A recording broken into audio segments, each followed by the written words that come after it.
Olá, alunos, tudo bem com vocês? Vamos agora começar nosso terceiro bimestre e agora vamos começar a ver um ponto bem interessante aqui do nosso curso, que vamos começar a analisar então os efeitos magnéticos da matéria, tá? Então, lá no primeiro e no segundo bimestre, nós vimos os efeitos elétricos e agora nós vamos lidar aqui com os efeitos magnéticos da natureza, tá? Vocês vão ver que apesar de termos muita simetria entre as coisas, né, no conceito de campo, de polos, de forças, é, a natureza ela é diferente, um pouquinho diferente no comportamento magnético, tá bom? Bom, eu vou começar então essa aula de hoje, que vamos falar de campo magnético, de uma coisa que talvez você já tenha ouvido falar na mídia, que é o campo magnético da Terra, tá? Na verdade, ele foi lá conjecturado bem aqui no começo do século XVI, tá? Por esse pensador William Gilbert, que ele propôs, né, no seu tratado aí de Magnete, que a Terra seria um grande ímã, porque na época eles conheciam até as propriedades da pedra magnetita, né, que é o ímã natural. Então ele conjecturou aí que a Terra é um grande ímã. E ele estava certo, porque existe um campo magnético terrestre e esse campo magnético ele é responsável por proteger a Terra dos campos magnéticos aí dos ventos solares, os campos magnéticos produzidos pelo Sol, pelas reações aí nucleares do Sol, tá? Então, se não fosse o nosso campo magnético terrestre aqui, nós iríamos sofrer os efeitos das reações nucleares do Sol. E aí o que é interessante é que é o seguinte, a orientação magnética dos polos da Terra, tá, é invertida dos polos geográficos. Então eu já vou falar um pouco mais desses polos, né, mas o polo norte geográfico, né, que fica aqui em cima, no Ártico, ele na verdade é na direção do polo sul magnético. E o polo norte e o polo sul geográfico, que é a Antártida, ela fica na orientação do polo norte magnético, tá? Mas ressalto aqui que eles não ficam no mesmo lugar, tá? Estão separados aí de uma distância considerável, tá? Esse campo magnético terrestre é produzido é, porque a Terra existe bastante ferro em sua composição e a gente vai ter uma aula disso sobre a questão magnética da matéria. E o outro ponto é por conta do núcleo da Terra ser líquido, né, mais pastoso, é, esses orientações totais, né, de momento de dipolo magnético da Terra, ela se move. Então é por isso que os polos magnéticos da Terra eles sempre estão em movimento e a tendência é que eles já, uma vez ou outra, eles já se inverteram, tá? Mas aí eu vou deixar esse comentário para uma outra aula. Bom, primeiro vamos analisar então o campo magnético produzido naturalmente, né? E aí nós encontramos então alguns materiais na natureza, como a magnetita, que ela atrai objetos. Isso então é nosso ímã natural, tá? Isso aqui já era conhecido desde a Grécia Antiga. Então, o que, que se percebeu? Que existem dois tipos de comportamento, né? Atração e repulsão. E aqui a gente vê a similaridade com a eletricidade, tá? Lá na interação elétrica nós tínhamos atração e repulsão, aqui nós vamos ter também. Só que lá na eletricidade a gente chamava de cargas, positivas e negativas. Aqui a gente vai chamar de polos, tá? E aí o nome não vai ser positivo ou negativo, mas vai ser norte e sul, tá? Simplesmente por questões históricas aqui, tá? E aí vem aqui, até agora está batendo bem, né, eletricidade e magnetismo, mas aqui vem a grande diferença. Lá em eletricidade nós conseguíamos separar cargas, né, uma carga positiva de um lado, negativa do outro. Aqui nós não conseguimos, então naturalmente os polos magnéticos eles são inseparáveis, tá? É uma peculiaridade aí da natureza que ainda não foi totalmente compreendida. Então se eu pego um ímã, naturalmente eu vou ter um polo norte e um polo sul. Se eu quebrar esse ímã em dois pedaços, eu não vou ter um polo norte e um sul separados, mas eu vou ter dois polos norte e dois polos sul. E a mesma coisa, se eu voltar a quebrar novamente esse ímã, eu sempre vou ter um polo norte e sul. Ou seja, isso a gente percebe até a nível atômico, tá? Então, as partículas subatômicas também têm uma orientação aí de um dipolo magnético, tá? Então, dificilmente nós não ainda, na verdade, os cientistas ainda conseguiram capacidade de separar polos magnéticos, tá? Mas notem que as especulações falam que isso daí está no nível ainda mais básico da matéria, né, das partículas fundamentais, e que elas teriam aí um monopolo magnético. Então, apesar de não ter sido detectado, né, conjecturado, é, os cientistas já estão com o arcabouço teórico preparados aí para receber o monopolo magnético, tá? Isso vai ser bem interessante, que a gente vai voltar a falar disso na aula de equações de Maxwell, tá? Mas a verdade é, então, que experimentalmente nunca se detectou. Deve estar lá, tem grandes efeitos do reino quântico aqui, dos efeitos quânticos da matéria. Mas a matemática teórica, o arcabouço teórico está preparado para receber o monopolo magnético, tá certo? Mas aqui, então, no magnetismo clássico, nós não vamos conseguir separar. Então, sempre vamos ter um polo norte e sul, tá? Bom, aí o que acontece? Deixa eu ficar aqui embaixo. Aqui nós vamos agora começar a falar de campo, tá? O campo magnético é um pouco diferente do campo elétrico, tá?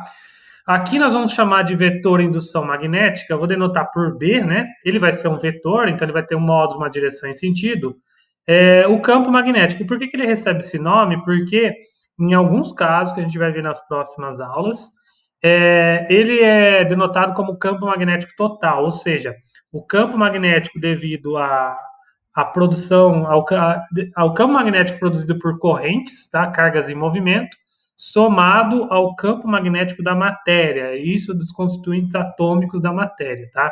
Então, quando nós somamos esses dois tipos, nós temos o vetor indução magnética B, tá? Mas por hora aqui, a gente não vai estar relacionando materiais magnéticos, então nós vamos ter somente o B vai ser somente devido a um tipo de fator, tá? Principalmente no caso aqui, a correntes. Bom, aí vocês vão lembrar lá do campo elétrico. O campo elétrico ele saía da carga positiva e morria, né? Terminava na carga negativa, tá? Isso era uma definição. Aqui também nós vamos ter as linhas de campo e por definição elas vão sair do polo norte e vão chegar no polo sul. E aí a grande diferença é que elas são linhas fechadas, né? Elas não começam no polo norte e terminam no sul. Mas na verdade eles atravessam todo o material aqui em linhas fechadas, certo? A unidade padrão aqui do campo magnético é o Tesla, então vai ser um símbolo T maiúsculo, tá? Em homenagem ao Nikola Tesla, que vocês vão ouvir bastante falar dele em circuitos de corrente alternada. Mas como o Tesla vai ser uma unidade muito baixa, só para vocês terem uma noção, o campo magnético da Terra é 10 a menos 5 Tesla, então, convenciona-se, às vezes, a usar o Gauss, que é uma grandeza, aí, uma unidade suplementar, né, o G, que ele é 10 mil vezes maior que o Tesla, tá? Mas, assim, notem, então, que se falar de Tesla ou Gauss, é tudo, vocês estão falando de campo magnético, tá certo? Bom, e aí nós vemos o campo magnético uniforme, isso a gente já falou lá em eletricidade, como produzir um campo elétrico uniforme. A gente viu que tem vantagens, porque um campo elétrico uniforme, nós podemos, então, é, manusear partículas carregadas. E aqui vai ser a mesma ideia com campos magnéticos. Em eletricidade, a gente produzia entre as placas de um capacitor, lembra? O campo magnético, o campo elétrico ali, ele era uniforme, igualmente espaçado. Aqui a gente vai produzir um campo magnético uniforme. Nós podemos produzir de duas formas, né? De forma natural, é usando ímã em ferradura, né? Em forma de U, tá? Então, sempre quando aparecer isso aqui, é porque o campo magnético aqui, ele vai sair do polo norte para o polo sul, então isso daqui é considerado um campo magnético uniforme, bem aqui nessa região, tá bom? Mas dá para produzir através de correntes de forma sintética, tá? Utilizando uma bobina ou um solenoide, que a gente vai ver ainda nessa aula, tá? E o último comentário importante aqui é que essas linhas de força, né, de campo magnético, elas têm a mesma ideia daquelas linhas de campo elétrico, né? Elas são linhas imaginárias. E aqui o campo magnético ele é sempre tangencial à direção de cada uma dessas linhas, tá? Então, sempre quando você fizer verificar essas linhas, o campo magnético em cada ponto aqui ele vai ser tangencial, tá bom? E assim, a gente consegue perceber a existência dessas linhas usando aquele famoso experimento das limalhas de ferro, tá? Você salpica limalhas de ferro em uma folha de papel e coloca o ímã embaixo, você consegue ver a orientação preferencial das limalhas, tá? Bom, Então nós podemos, antigamente, né, se acreditava que você conseguia esse campo magnético era produzido exclusivamente por ímãs, né, uma coisa natural, né, daquela pedra magnetita. E notem que, apesar do trabalho, isso sabia desde os gregos, né, mas apesar do trabalho lá do Gilbert sobre o campo magnético terrestre, o magnetismo ele ficou anos ali esquecido, tá? É a eletricidade que veio muito em voga, ela se desenvolveu, tudo aquilo que a gente viu, né? Mas aí o que acontece?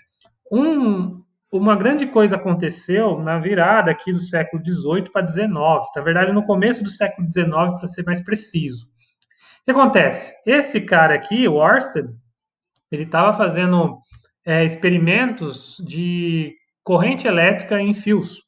Então ele percorria vários tipos de corrente, né, em vários tipos de fio. Então ele percebia ali se eu mudando o comprimento do fio, a área tal, o material do fio. Ele estava fazendo esse tipo de experimento, como que afetava a corrente elétrica, tá? E a história conta que por acaso, coisas do acaso mesmo, ele tinha uma bússola perto ali, tá? E ele percebeu por acaso que sempre quando ele passava a corrente elétrica, você tinha uma deflexão na bússola, tá? Ele não soube explicar na época o que era isso aí, mas isso foi reconhecido como o primeiro experimento mostrando que a corrente elétrica, que é um efeito elétrico, tá? Então a gente já viu, ele tem algum tipo de relação com o efeito magnético, tá? Porque a bússola é um material magnético, tá? Era aquele material magnetita, tal, que era a base de ferro, tá? Ou seja, então, de certa forma, então, a comunidade científica da época começou a pensar, então, nessa relação entre eletricidade e magnetismo, tá? E aí foi comprovado, né, anos mais tarde, que uma corrente elétrica, ou seja, cargas em movimento, produzia campo magnético. Então, não é somente aquele campo magnético natural da matéria. A gente vai ver em uma próxima aula por como que aquilo acontece, por que aquela pedra ela tem um campo magnético permanente. Mas agora aqui a gente vai dar o foco no segundo modo de você produzir campo magnético, que é com cargas em movimento, tá bom? Então, essa é a ideia, tá? Só que uma característica interessante aqui é que esse campo magnético ele não é permanente, tá? Ou seja, é, imagine esse circuito aí que eu tenho uma fonte de tensão ligada a uma chave. Então, quando eu fechava a chave, eu tinha deflexão na bússola, depois ela voltava ao equilíbrio. Então aquilo lá não era permanente, era transiente. E aí quando eu abria a chave, né, tava passando corrente, eu abria a chave, parava a corrente, a bússola também defletia e com isso depois ela voltava ao equilíbrio. Ou seja, a produção de campos magnéticos por corrente era uma coisa transiente, tá? Mas isso a gente vai ver melhor nas aulas de indução, como que faz essa indução, tá bom? Por hora, então, nós vamos analisar então como que produz o campo magnético então uniforme ali através de correntes elétricas, tá? Bom, e aí houve uma grande corrida aqui para elaborar um pouco a questão teórica, né? Qual é essa relação entre o campo magnético, quantificar o campo magnético em termos da corrente de um fio, tá? E uma das primeiras propostas foi esses dois franceses, o Biot-Savart, tá? E eles pegaram aqui um cálculo bem elaborado, né? Que você tem um fio, você pega um elemento, você pega um elemento aqui, um pedacinho do fio delta L, e aí você considera um ponto P, tá? A distância distante aí de R, tá? E aí você considera o ângulo entre a direção da corrente, né, e essa distância aqui do ponto P. E aí eles mostram então que, agora deixa eu subir de volta aqui, que o módulo, lembra que é um vetor, tá? Mas o módulo do campo magnético você consegue calcular através da intensidade da corrente, né, o I. Então, quanto maior a corrente, maior é o valor do campo magnético. O elemento do fio, né, de corrente delta L, o seno do ângulo alfa, tá? E aí você tem uma constante aqui muito importante, que é o μ0 sobre 4π, tá? Esse μ0 ele vai ser muito importante na aula de ondas eletromagnéticas, Ele é denotado como, ele é uma constante, né? Então ele é chamado de 4π 10 a menos 7 Tesla vezes metro dividido por ampere, mas o nome dele é permeabilidade magnética do vácuo, tá? E aqui vem um outro paralelismo muito importante. Se vocês lembrarem, lá na aula de capacitores, nós vimos aquela constante epsilon zero. Eu recomendo vocês a revisarem a aula de capacitores. E aquele epsilon zero que veio lá da matemática de Gauss, ele era considerado como o quão o espaço, aquele meio, permite é, a passagem do campo elétrico, tá? Então, aquele epsilon zero é a permissividade elétrica do vácuo, então, quanto que o vácuo deixa o campo elétrico passar. E aí a gente viu de elétricos, enfim. Aqui, o misero, ele tem uma ideia semelhante. Ele é a permeabilidade magnética do vácuo, ou seja, quanto que o vácuo permite a passagem do campo magnético, tá bom? Então, esse misero, ele tem uma conotação magnética, enquanto o epsilon zero, ele vai ter uma conotação elétrica, tá? E na aula de ondas eletromagnéticas, nós vamos juntar os dois e vamos ver que ele tem relação com a velocidade da luz, tá bom?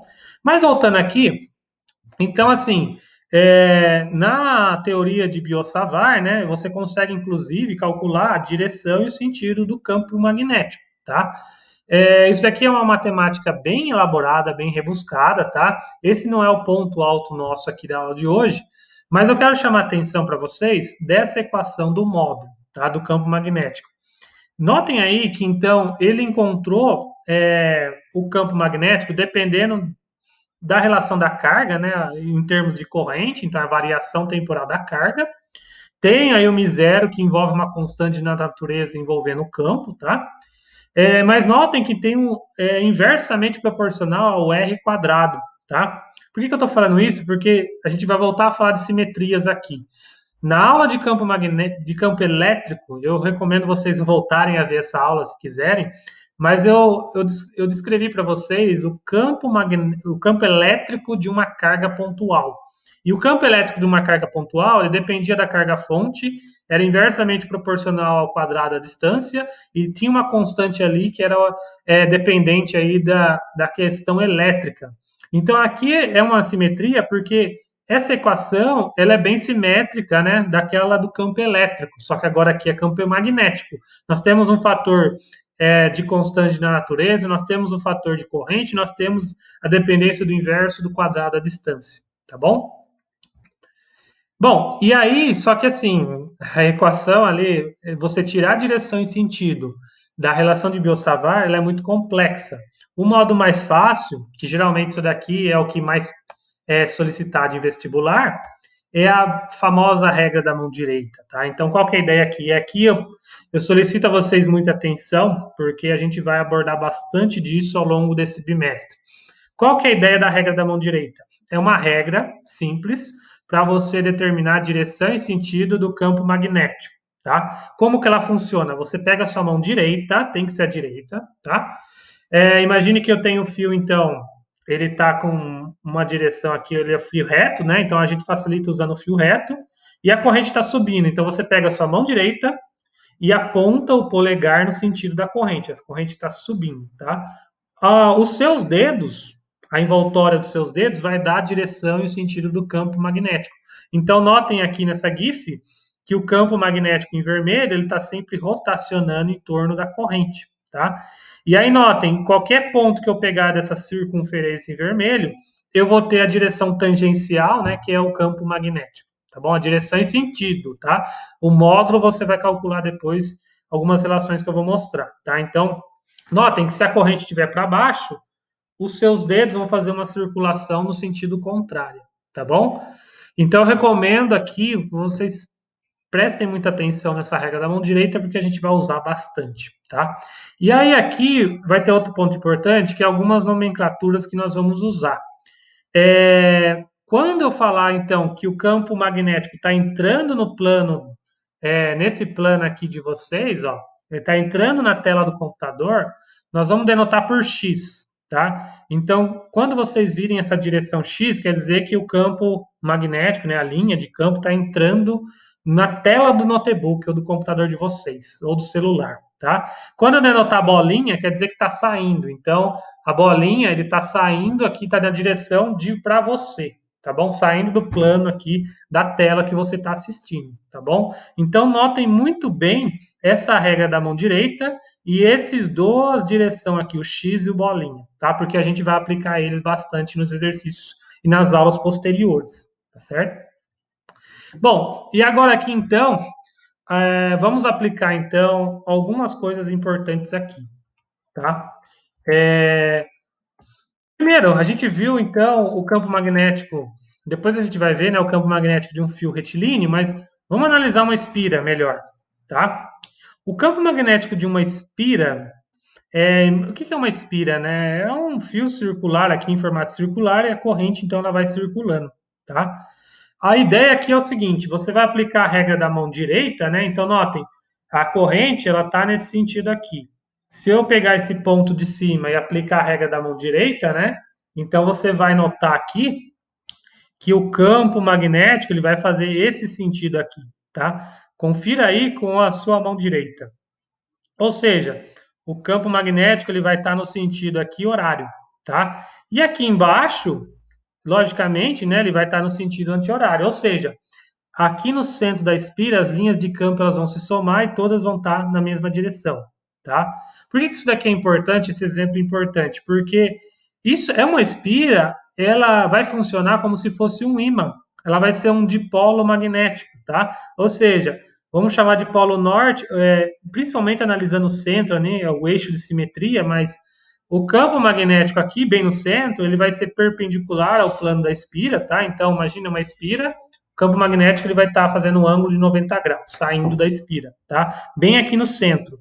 E aí você tem, então, isso aqui como se fosse um ímã, um dipolo magnético. O polo norte, lembra que as linhas saem do polo norte e chegam no polo sul, tá bom? Então isso daqui vai ser muito importante porque a gente vai usar a espira, dá para você fazer vários experimentos de magnetismo substituindo um ímã por uma espira, tá bom? Bom, o módulo, a direção em sentido, então, você viu que é perpendicular ao plano da espira, tá? Bem no centro, a gente vai considerar sempre o centro para facilitar os cálculos, tá? Mas o módulo, a direção em sentido, então, você tira pela regra da mão direita. Mas o módulo do campo aqui no centro da espira, então, ela vai ser constante, né? Vai ser o μ0, aquela permeabilidade magnética, vai depender da corrente, dividido por duas vezes o raio da espira. Então, esse R maiúsculo é o raio, tá bom? Então, notem aqui, então, no centro da espira, então, o campo magnético é uniforme, tá bom? Agora deixa eu voltar um pouquinho para cima. Isso a gente repara até fazendo aqui os experimentos de limalha de ferro, né? Que eu comentei. Então você vê aqui que na região dentro da espira o campo magnético é mais intenso, ele é uniforme, tá bom? Bom, e notem que essa continha aqui você obtém pela equação de Biot-Savart, tá? Só que ela é muito rebuscada. Quem for aí ingressar no ensino superior, você vai conseguir trabalhar melhor com a equação de Biot-Savart. Mas aqui eu vou ensinar depois a relação de Ampère, que é uma relação mais fácil para você chegar nesses valores, tá? E aí depois nós temos uma bobina, que a gente também vai usar bastante nessas aulas, tá? A bobina nada mais é que você juntar algumas espiras, tá? E aí você tem, então, várias espiras juntas, tá? Qual que é a ideia aqui? É que o campo magnético de cada espira você vai somar, tá? Ou seja, o campo magnético total, ele vai depender do N, que é o número de espiras, tá? Então, esse N aí vai ser, sei lá, 100 espiras juntas, 50, o que seja, tá? Então, a ideia aqui é a mesma, de direção e sentido e do módulo. Mas notem que qual que é a vantagem tecnológica, aplicações práticas? É que você juntando várias espiras numa bobina, você multiplica o seu campo magnético, tá? Então você consegue aumentar a intensidade. Lembra que o campo magnético o valor dele é menos intenso, né? Bem pequeno. Então você consegue aumentar o valor do campo se você juntar várias espiras, tá bom? Bom, e aí do fio retilíneo aqui, ó, a gente já viu que a direção, né, aquela regra da mão direita, você coloca o polegar no sentido da corrente e tal, mas o módulo vai ser uma relação assim, ó, μ0i dividido por 2πr, tá? Então você tem um π aqui. Note que na espira, Você não tinha o π, aqui você tem o π, tá? E por que isso acontece? Porque vem naturalmente das relações de Biot-Savart e da relação de Ampère, tá?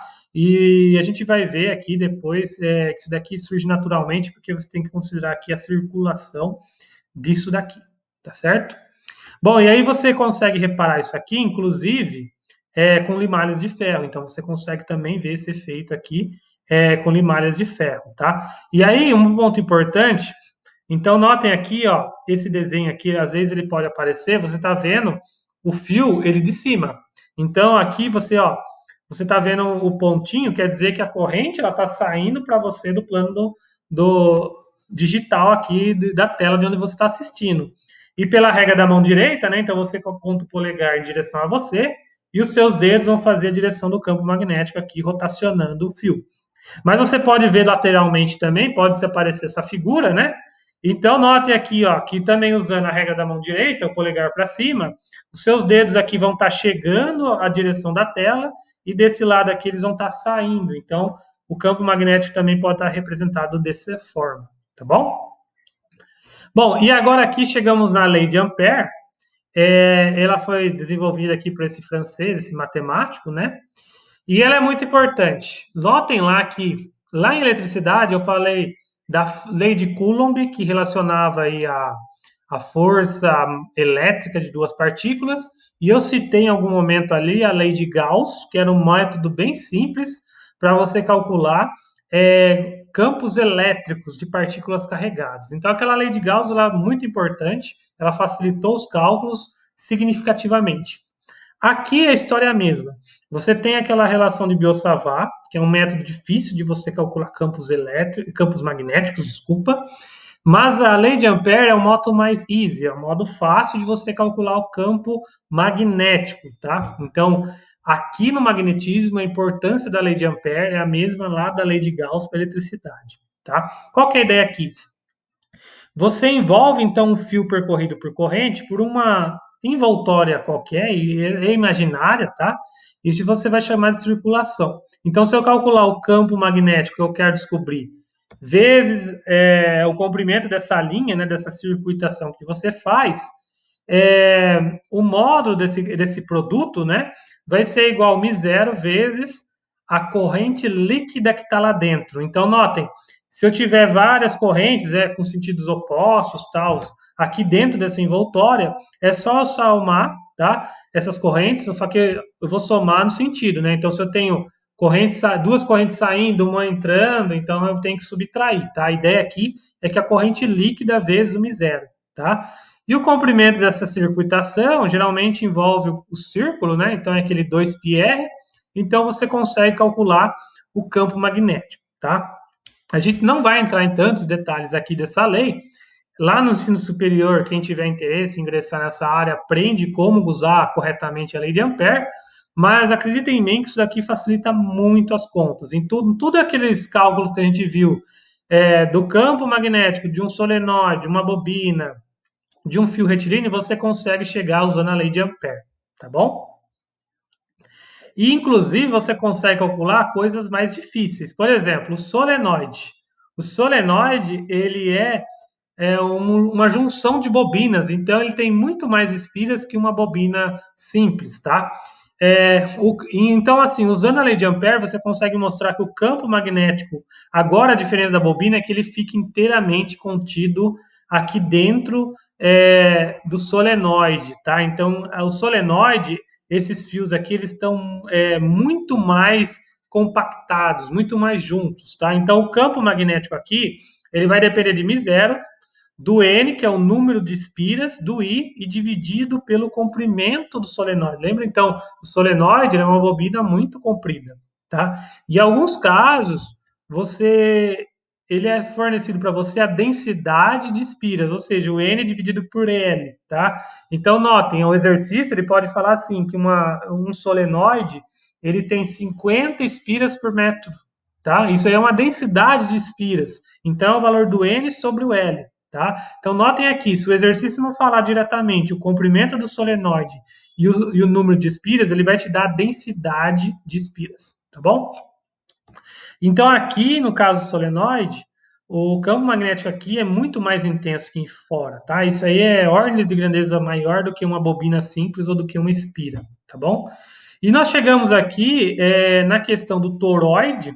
O toroide, ele é como se você pegasse um solenoide e você fizesse ele num formato circular, tá? Isso daqui tem muita aplicação tecnológica também, seja em transformadores, em dispositivos aí de armazenamento de campos magnéticos para uso em medicina, tá? Os squids, mas enfim, o toroide, por essa sua forma, né, ela é um pouco mais chatinha, mas você consegue também, usando a equação de Ampère, mostrar que o campo magnético, então, ele vai ficar restrito aqui ao centro do toroide, ele vai depender do μ0, do I, do 2π aqui, do número de espiras e desse R. Aí o detalhe principal, que esse R, na verdade, ele é o raio médio do toroide, tá? Porque o toroide, ele vai ter um raio menor A e um raio maior B, tá? Então, se você calcular o raio médio, né, você consegue, então, chegar na relação do Rzinho aqui, que é o raio médio,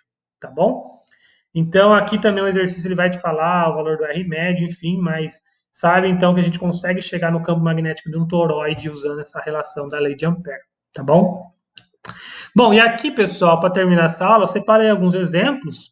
E note que esses exemplos a gente vai usar, então, o módulo, tá? Aqueles módulos de um solenoide, de uma espira, de uma bobina, de um fio retilíneo que a gente encontrou, tá? E usar a relação da regra da mão direita para calcular direção e sentido. Então, estamos falando de campo magnético, precisamos falar de módulo, direção e sentido. Não é somente calcular um módulo, tá? Então, vamos ver, ó. Eu tenho aqui duas espiras circulares concêntricas e coplanares, ou seja, uma está dentro da outra, não, nenhuma está inclinada, tá? É, e aí, ó, notem, então elas têm raios praticamente iguais, tá? Apesar do desenho estar mostrando diferente. Então, aqui no meio, ó, tem uma espira, tá? Eu tenho uma corrente I2 aqui que ela está saindo aqui. E eu tenho uma outra espira aqui com uma corrente I1, tá? Que está saindo desse lado, tá? O raio aqui, ele fala ó, que o raio vale 2π metros, tá? Então ele dá esse 2π de propósito, tá? Os valores de 1 e 2 é 5 amperes e 3 amperes. Ele dá o valor da permeabilidade magnética. Eu quero caracterizar o vetor de indução magnética no centro O. Então, lembra que aquela relação de espiras que a gente falou é sempre no eixo de simetria, então esse eixo O. Então, o que eu vou fazer aqui? Eu preciso caracterizar o modo, a direção e sentido do vetor resultante, tá? Do campo magnético. Então, primeiro eu vou calcular o vetor indução, o campo magnético B1, causado por essa espiral 1 aqui no centro. Então, agora aqui é só o valor, é o módulo. Então, eu vou usar aquela relação de espiras, tá? Eu vou colocar aqui o μ0, tá aqui, ó, 4π 10 a menos 7. Eu vou colocar o valor do I1, que é 5 amperes. O 2 ele vem da equação e o R ele falou aqui que o raio é 2π. Então, eu vou colocar aqui. Note aqui, né, que ele uma questão de convenção, né, e facilidade. Aqui vai dar 4π, que vai cancelar esse 4π. Então, o campo magnético de B1 é 4 vezes 10 a menos 7. Isso eu estou falando de módulo. Agora, depois eu vou ver a direção e sentido. Vou fazer a mesma coisa com o B2. O que vai mudar, então, é a corrente 2 aqui, que vou, então, encontrar 3 vezes 10 a menos 7 Tesla, tá? Então, cada espira vai produzir um campo magnético próprio. Agora, vamos ver a questão de direção e sentido, ó. Então, notem, aqui, ó, essa espira, essa corrente 1, eu vou chegar, então, aqui no topo, né? Aplique a regra da mão direita, então meu polegar vai aplicar na direção do campo, da corrente, e meu dedo vai fazer circuitação. Fazendo isso, você vai mostrar então que os seus dedos vão chegar no ponto O. Então, no ponto O, o campo magnético de B1 está entrando na página, tá? Se você fizer para a corrente 2, você vai ver então que os seus dedos eles vão sair da página. Então, o campo magnético de B2 aqui é pontinho que ele está saindo da página. Tudo isso no ponto O, tá? Ou seja, eles têm sentido contrário. Então, o campo magnético resultante eu tenho que subtrair os dois. Então, o campo magnético vai ser B1 mais B2, só que ser uma soma vetorial, então eu subtraio porque tem sentidos opostos. Então, o módulo do vetor campo magnético resultante vai ser 2 vezes 10 a menos 7. E a direção é chegando na página, porque o B1 aqui ele é maior, então a direção em sentido é de quem tem maior valor, tá bom? Então, essa é a resposta. O módulo de BR é 2 vezes 10 a menos 7, a direção em sentido, então, é entrando na página. E aí eu tenho um outro exemplo, ó, eu tenho um condutor reto extenso, percorrido por uma corrente elétrica constante de valor 2 amperes. Eu quero agora saber somente o módulo, a intensidade do campo magnético, de uma distância R de 1 metro, tá? Agora aqui eu não vou falar muito de direção e sentido, mas agora aqui eu vou usar a equação de um fio condutor reto, tá? Então note aqui que não é uma espira. Então lá a gente viu lá que é 2πr, não é 2R, tá? Porque não é uma espira, é um fio retilíneo. Se eu colocar então a corrente valendo 2, o R valendo 1, eu vou chegar então no valor 4 vezes 10 a menos 7, tá? Ele não pediu aqui, mas a direção em sentido é você usar aquela regra da mão direita novamente, tá bom? Agora vamos ver esse caso aqui. Eu tenho dois condutores retos paralelos, né? Então, eles estão paralelos entre si, não tem ângulo entre eles. A corrente vale 10 amperes. Só que notem, no desenho A, os dois estão no mesmo sentido. No desenho B, um está para baixo e um está para cima, tá? Eu quero caracterizar o vetor indução magnética, resultante ali no ponto P, que é o ponto bem no centro entre os dois. Então, ele está separado na mesma distância de cada fio, tá?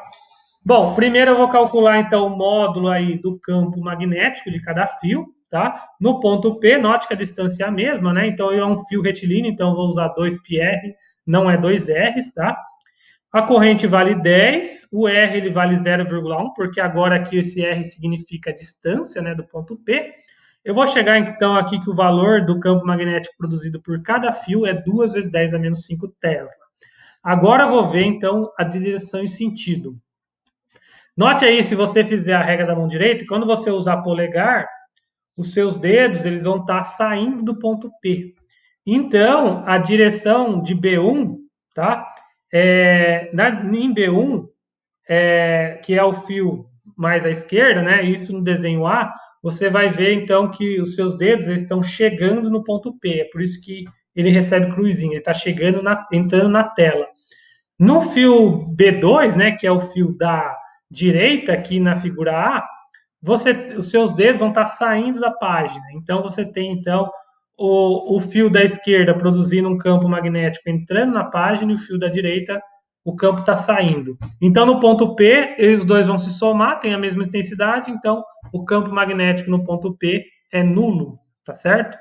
Se você fizer isso no desenho B, e eu convido você a fazer a mesma relação da regra da mão direita, você vai ver os dois vão se somar, os dois vão estar entrando na página, então o campo magnético resultante é 2B, é 2 vezes o valor desse campo B que a gente achou, tá certo? Então nós temos aí então o vetor indução magnética resultante, tá? Agora o último exemplo aqui, ó, nós temos esse circuito elétrico, né, que ele tem uma fonte de tensão com uma FEM de 100 volts. Nós temos aí um Rzinho de 1 ohm, tá? E nós temos o valor da resistência aqui interna, que é 9 ohms, tá certo? E aí eu quero saber, então, primeiro, eu quero saber a intensidade do vetor indução magnética no interior do solenoide, tá? E aí, depois eu quero saber se ele vai se comportar como polo norte ou sul. E é o seguinte, pensa comigo. Primeiro, eu vou calcular o valor da corrente, tá? A corrente que está percorrendo o circuito, tá certo? E aí, nós vamos usar a lei de Poulier aqui. Aqui está mostrando errado, porque na verdade eu tenho uma associação de um Rzinho, que é a resistência interna do gerador, a gente já viu isso, né? Mais o valor de R desse resistor, então que vale 9 ohms, tá? Então siga comigo no raciocínio, o valor da corrente que vai estar no circuito aqui, ele vai valer 100 dividido por 1 mais 9, que é a resistência interna, mais a resistência do resistor. Então, ao ter 100 em cima e 10 embaixo, eu vou ter 10 amperes de corrente. Não é 100, é 10 amperes, tá? Então, notem que aqui eu usei o que a gente aprendeu no segundo bimestre de a lei de Poulier. Então, a corrente vai ser 10 amperes, não vai ser 100, tá certo? Agora, eu vou calcular, então, através dessa corrente, qual que é o campo magnético no interior desse solenoide. Ele é um solenoide, então eu vou usar a equação do campo magnético de um solenoide, tá? Ele falou que o comprimento aqui é 10 centímetros, 10 espiras por centímetro. Então, isso daqui é uma densidade, tá? Então, Se o N for 10, isso aqui vai ser, o L vai ser 1 centímetro. Eu preciso usar 1 centímetro em metros para ter todas as unidades no sistema internacional. Então, note, o Mi0 vai ser 4π vezes 10 a menos 7. O N aqui vai ser 10. Aqui seria 1 centímetro, que eu transformei em metros, então vai ser 0,01. E a corrente, ela vai ser 10, não vai ser 100, desculpa eu ter colocado errado, tá?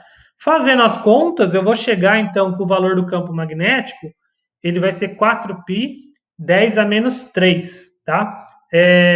Na verdade, vai ser 10 a menos 3, exatamente porque não é 100 aqui, ele é 10, tá? Então, é 4π 10 a menos 3 Tesla, tá certo? Então, notem aqui que a intensidade do vetor campo magnético nós encontramos aqui usando relações do campo magnético que nós aprendemos hoje, juntamente com a lei de Poulier, que a gente aprendeu no segundo bimestre, tá certo? E agora aqui, ele vai pedir, então, se o ponto X aqui ele vai ser um polo norte ou polo sul. E qual que é a ideia aqui? Você vai usar a regra da mão direita. Lembre-se que a corrente ela sai do polo positivo, aquela corrente convencional, né? Que nós aprendemos, então ela vai atravessar esse solenoide e aqui no final ela vai estar dirigida para baixo. Se você usar a regra da mão direita, né? Você vai ver que seus dedos elas vão fazer essa direção de corrente aqui, da esquerda para a direita. E aí a gente viu na aula de hoje que a orientação do campo magnético ela sai do polo norte, tá? Então, esse polo aqui que está saindo do campo magnético, ele vai ser o polo norte, esse polo X aqui vai estar recebendo as linhas de campo magnético, né?